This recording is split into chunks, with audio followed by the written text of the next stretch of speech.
오늘은 영웅소설이죠. 영웅소설 중에 하나인 소대성전 위기 부분입니다. 자, 대성이를 도와주던 이승상이 죽게 되고 이승상의 부인과 아들들이 대성을 죽이려고 모의하는 장면이 되겠습니다. 이 작품은 조선시대의 대표적인 영웅소설이자 군담소설로 고난을 헤쳐나가는 소대성의 영웅적 일생을 그리고 있습니다. 쉽게 그냥 영웅소설이다 라고 보면 돼요. 자, 일반적인 영웅 일대기 구조를 따른다는 점에서는 다른 영웅소설과 비슷하지만 이 부분, 자, 이상서의 집에서 아무 일도 없이 먹고 자는 식객으로 그려지고 있다는 거, 한마디로 거지로 그려지고 있다는 거죠. 이런 것들은 다른 영웅소설과는 차이를 보이고 있습니다. 이와 같이 보잘것없어 보이는 인물이 가슴속에 큰 뜻을 품고 있다가 영웅의 면모를 발휘한다는 설정은 지체나 처지에 따라 사람을 평가해서는 안 된다는 작가의식이 반영된 부분이라고 볼 수 있겠습니다. 이로부터 승상이 택일을 하여 혼례를 치르고자 하더니, 자, 택은 선택하다 할 때 그 택이에요. 그러니까 택일, 그럼 뭐냐, 어떤 일을 하거나 어떤 길을 떠나거나 할 때 나를 고르는 걸 얘기합니다. 불과 대여섯 달 만에 승상이 우연히, 자, 이런 건 이제 우연성이죠. 진짜 우연이니까 병을 얻어 어떤 약도 효염이 없더라. 결국은 누가, 이승상이 어떻게 될 가능성이 높아? 그렇지, 죽게 될 가능성이 높은 거죠. 일종의 인물의 시련이 예견되는 그런 부분이다 라고 보시면 돼요. 또 하나, 발단 부분에서는 대성의 아버지가 우연히 죽어요. 병을 얻어 죽어요. 그런데 여기서는 또 승상이 우연히 병을 얻어 죽어요. 작가의 능력이 조금 부족한가? 똑같은 사건들이 계속 나와요. 그죠? 자, 우연성이구나. 끝내 병석에서 일어나지 못할 것을 알고, 한마디로 승상은 자기 스스로가 죽을 것이다 라고 하는 것을 알았다는 거죠.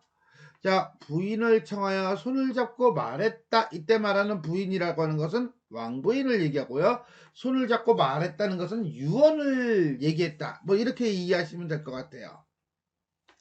내 병은 치유되기 어려울 것 같소.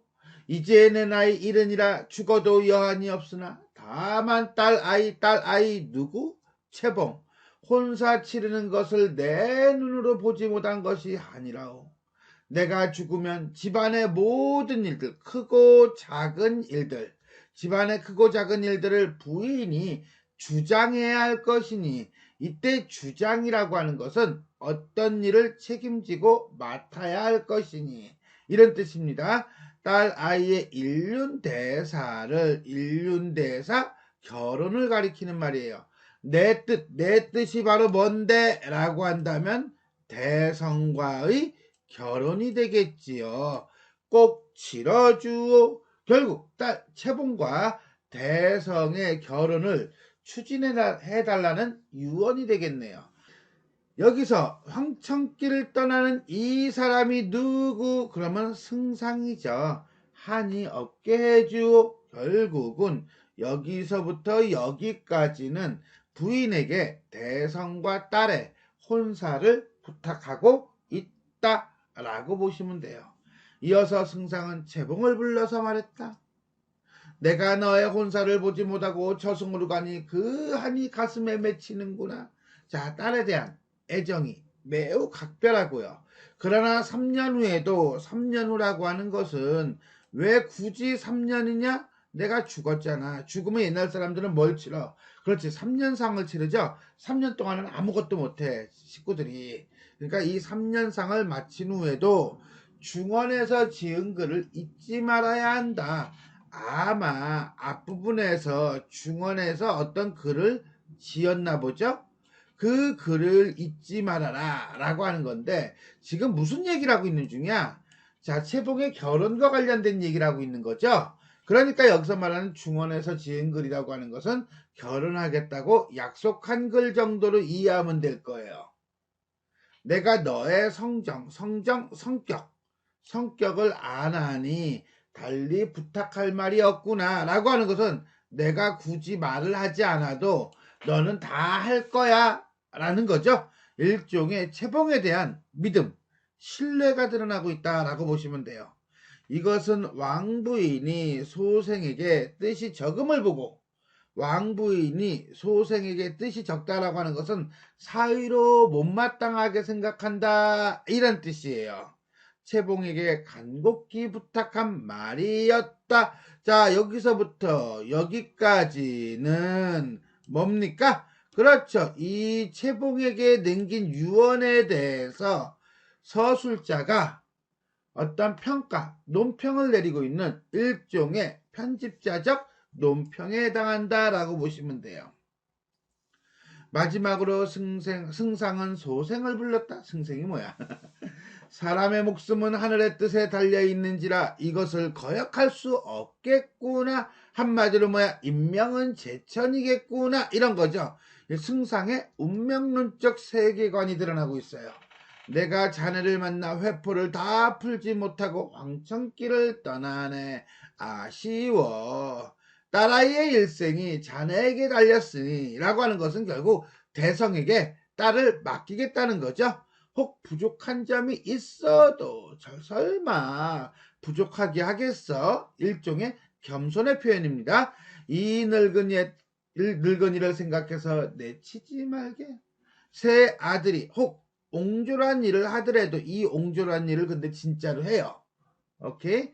자, 여기서 말하는 이 옹졸한 일이라고 하는 것은 대성이를 박해하고 죽이려고 쫓아내려고 모의하는 것들을 얘기합니다. 일종의 복선이라고 보시면 되겠고요. 개의치 말고 오랫동안 편안히 지내게.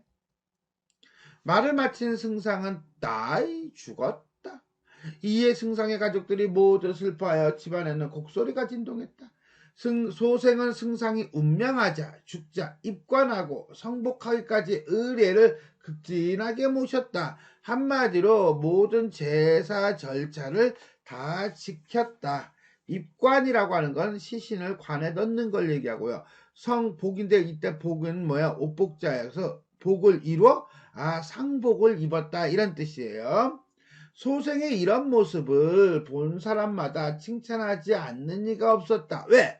사실 소생은 가족이 아니죠. 남이에요. 왜? 아직 결혼하지 않았잖아. 그럼에도 불구하고 스스로가 제사를 다 주관한단 말이야. 그러니까 사람들이 칭찬했다는 거예요. 여기까지는 조력자인 승상의 죽음을 이야기하고 있습니다. 이때 이 승상의 아들들이 승상이 죽었다는 소식을 듣고서 밤낮으로 달려와 한마디로 걸음을 멈추지 않고 달려와 승상의 영전에 통곡했다. 영전이라고 하는 것은 일종의 신위입니다. 영위라고도 해요. 소생이 통곡하는 이들에게 조의를 표하니 통곡하는 이가 누군데? 아들들. 조의가 뭔데? 이건 뭐야? 남의 죽음에 대해 슬퍼하여 뜻을 드러내어 상주를 위문하는 것을 얘기한다라고 보면 돼요. 그때 요새는 돈으로 주죠? 그럴 때는 뭐야? 조의금 이렇게 얘기합니다. 이들은 소생을 알지 못하는지라 왜? 만난 적이 없잖아. 딴 데 살고 있었거든. 왕부인에게 물었다. 부인이 소생에 대해 이야기하니 근데 이 소생에 대해 이야기할 때 좋은 얘기를 하지는 않았겠죠. 그게 그지 새끼인데 네 아버지가 갑자기 술 먹고 와가지고 데리고 왔어 이런 거죠 뭐. 이들은 그 이야기를 듣고만 있을 따름이었다. 그러니까 한마디로 탐탁치 않게 생각했다. 며칠이 지난 후 장면이 전환되나요? 시간이 경과인가요? 서당에서 나와 위문할 때 위문하는 것은 이거 위로하다 이런 뜻이에요. 소생이 이생 등을 보니 누구도 부친의 명감 어떤 뛰어난 식견이 없는지라 생각에 잠겼다. 이제 승상이 세상을 떠나셨으니 누가 나를 알아줄 것인가? 나를 알아줄 사람이 없구나. 자신을 알아보지 못하는 세상에 대한 일종의 한탄이죠. 소생은 그 후로 모든 서책을 물리고 의관을 패한 채 하루 종일 잠자기만 일삼았다.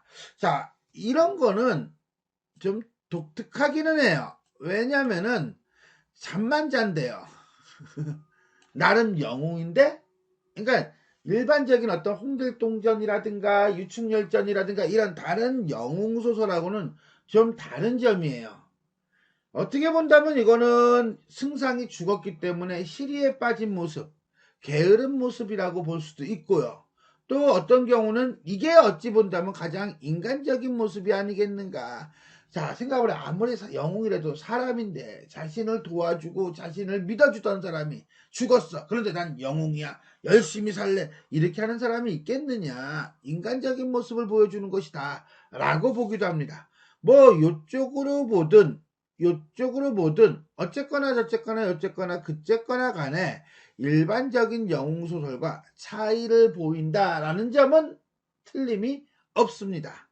그러다가 승상의 장례를 치를 날이 되자 마지못해 의관을 격식에 맞게 차려입고 이승상의 가족들과 함께 장사를 극진히 모셨다. 그리고는 다시 누워서 일어나지 않았다. 한 번 더 나오네요. 이에 왕부인과 아들들과 소생이 자주 의논했다. 그렇지. 왕부인은 가뜩이나 소생이 싫은데요. 소대성이 싫은데 아들들도 어머니의 말을 듣고 소대성에 대해서 그렇게 좋아하지 않는데 탐탁치 않게 생각하는데 이따구로 일을 하고 있으니 짜증이 나겠지요. 소생의 거동이 아주 대만하구나. 부정적인 평가예요. 학업을 전폐하고 밤낮으로 잠자기만 일삼으니 어찌 공명하기를 바라겠는가? 공을 세워서 자신의 이름을 드러내기를 바라겠는가? 안 되겠어. 이런 거죠. 이게 바로 이제는 대성과의 혼사를 파기하려는 이유가 되겠습니다. 채봉과의 혼사를 물리고자 하는데 너희들의 생각은 어떠하냐? 드디어 이제는 본격적으로 뭡니까? 혼사를 물리겠다라고 하는 의견을 드러내고 있는 거죠. 이제 아버님이 아니 계신지라 어머니께서 집안일의 모든 일을 책임을 지고 맡아야 하시니 한마디로 주장을 하시니 소자들에게 하문하실 일이 아니옵니다. 그냥 하세요 이거죠. 하문 아래 하자에다가 물을 문자야. 즉 아랫사람에게 묻다 이런 뜻이에요. 저희들이야 소생을 잠깐 보았지만 단정한 선비는 아니었습니다. 역시 대성이가 생각한 대로 명감이 없어요. 필시 채봉에게 흠이 될 것이옵니다. 한마디로 채봉의 남편감으로는 자격이 부족합니다. 본디 빌어먹는 거린 자 이거는 누굴 가리키는 말입니까? 대성을 가리키는 말이죠. 그 다음에 왕부인은 대성을 빌어먹는 거린이라고 부정적으로 평가한 거예요. 승상께서 취중에 망령되어 이 집에 살도록 허락하신 것이다. 그러니 너희들은 어서 소생을 내칠 방도를 찾아보아라. 두둥 위기죠. 이생이 서당에 나가니 소생이 잠이 깊이 들었거늘 이생이 흔들어 깨워 마주한 후에 이생 등이 말했다. 선비가 학업을 전폐하고 잠자기를 숭상하니 그러니까 하루 종일 잠만 퍼질러 자니 어찌 공명을 바라리요? 공을 세우겠소? 공명은 호화로운 사람들의 일이다. 호화로운 사람들의 일 한마디로 잘나가는 신분 금수저 다이아몬드 수저에게나 공명이 중요한 거야. 나 같은 거지는 공명 같은 거 별 관심 없어. 이런 거예요. 왜 굳이 이런 말을 하냐면 니네들이 신분만을 따지잖아. 그러니까는 자신의 신분을 상기시키는 거죠. 선대인의 은혜를 입어. 선대인 자 남의 돌아가신 아버지를 일컫는 말이고 여기서는 이승상을 가리킨다라고 보시면 돼요. 존문에 의탁하였으나 숨은 근심이 있어. 그 숨은 근심이 뭔데? 나를 알아주는 사람이 없어. 그래서 공명에는 관심이 없어. 이생 등이 말하였다. 장부가 할 일이 아니로다. 어찌 근심한다고 학업을 폐하리요? 자, 이 말은 얘가 지금 이 근심이 어떤 근심인지 모르니까 이딴 소리 하는 거죠. 니들 때문에 새끼야 내가 공부를 안 하는 거야. 짜증나. 이건데 너 무슨 근심이니? 하는 것과 똑같은 거야. 한마디로 사후장 같은 놈이다. 대성이가 하는 말을 제대로 파악하지 못하고 있어요. 그러니 소대성은 그냥 웃음을 지을 수밖에 없는 거겠죠. 이제 아버님이 아니 계시고 우리가 경성으로 돌아가면 소영을 대접할 주인이 없어. 객의 마음이 이때 객이 누구겠어요? 대성이죠. 무료할까 하나이다. 무료하다라고 하는 것은 지루하고 심심할까 하나이다. 자, 우리가 떠나면 니네 너 심심할 거 아니야. 너 뭔가 하기는 해야 하지 않겠니? 뭐 이런 거야. 그러면서 정하기 싫으면 나가! 이거죠. 소생은 생각이 창해를 헤아리는지라 창해 넓고 큰 바다와 같은지라 이런 뜻이라고 보시면 됩니다. 어찌 진심 어떤 진심 대성이가 떠나기를 바라는 진심을 모르리요. 자, 여기까지는 한마디로 대성이 탁월한 능력을 지닌 인물이라는 것을 편집자 서술자가 논평하고 있는 것입니다. 그러나 공손히 대답하여 말하기를 의지할 데 없는 사람 누구 대성이가 1, 2년 의탁한 것도 몸이나 마음을 맡긴 것도 감사한데 더더군다나 선대인 네 아버지 이승상께서 금석 같은 언약을 나한테 해줬어. 금석 같은 언약이 뭔데? 채봉과의 결혼이야.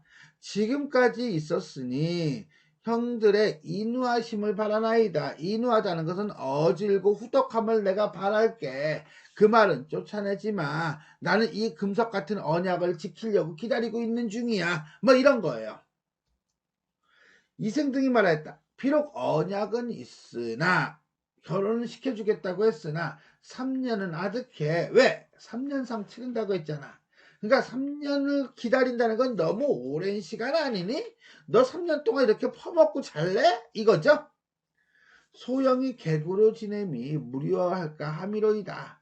한참 동안 말을 주고받다가 내당으로 들어와 부인께 소생이 하던 말을 여쭈니 흉악한 놈이 혼사를 칭탁하여 우리를 욕하는 것이로구나 하고서나 열받은 거죠. 장자인 태경이 말하기를 이 제 스스로 온 바도 아니요 돌아가신 아버님께서 데려다가 지중한 언약을 맺어 소생이 신의를 지키고 있거늘 무단히 내치면 남의 시비가 있을까 하나이다. 자, 그러니까 결국 뭐야? 이 태경이라는 인간은 다른 사람의 평판을 매우 중시하는 성격이야. 집들도 없으면서. 일이 난처하니 비밀한 계책을 자, 이때 말한 비밀한 계책은 결국 뭐냐? 그러면 뒤에 나오지만 자객을 보내서 대성을 죽이려는 계책이에요. 아니면 도모하기 어려울까 하나이다. 큰 형이 태경이 장자가 지모 지혜로운 계책이 뛰어나니 계책을 도모할까 하나이다. 사위인 정생이 말하기를 이제 천금으로 자객의 손을 얻을진데 남모르게 처치할 수 있으리라. 한마디로 뭐야? 자객을 시켜서 처치하겠다. 구체적으로 언급하고 있는 거죠. 그 방법이 가장 은밀하다.